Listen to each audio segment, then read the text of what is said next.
Hello बच्चों, let's read the question. The question says the locus of a point which is twice as far from the each vertex of the triangle as it is from the mid point of the opposite side is an the dash. ठीक है बच्चों.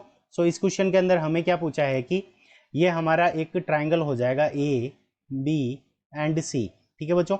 अब हमने क्या किया है कि ए से इसके ऊपर मीडियन ड्रॉ की ए डी, और सी से बी से इसके ऊपर ए सी के ऊपर ये हमारी मीडियन हो गई बी ई, और ये हमारी मीडियन हो गई सी एफ. अब तीनों मीडियन एक पॉइंट के ऊपर करती है, वो पॉइंट हो जाएगा हमारा जी, और जी पॉइंट को हम किससे रिप्रेजेंट करते हैं? सेंट्रोइड से. ठीक है बच्चों.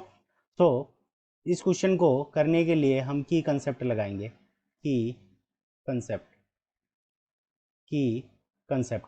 ठीक है बच्चों. सो की कंसेप्ट के अंदर हमारा क्या होगा कि मीडियन की प्रॉपर्टी का यूज करेंगे. Median and centroid. ठीक है बच्चों. मीडियन एंड सेंट्रोइड की हम क्या करेंगे? प्रॉपर्टी को यूज करेंगे. ठीक है बच्चों. सो मीडियन क्या करती है? ऑपोजिट साइड को टू इक्वल पार्ट के अंदर डिवाइड करती है. ठीक है. Divides divides opposite side, divides opposite side in in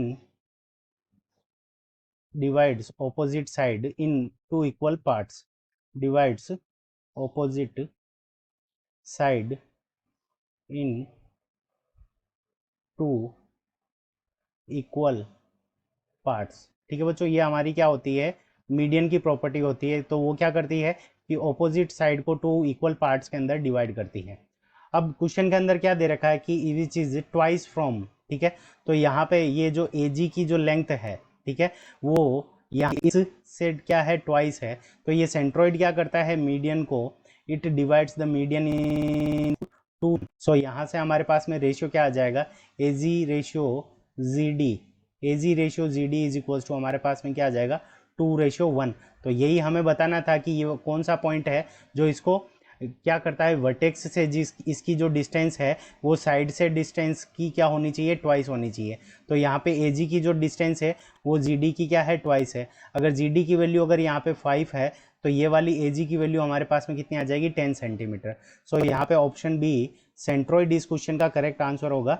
I hope you understood it well. Best of luck. Thank you.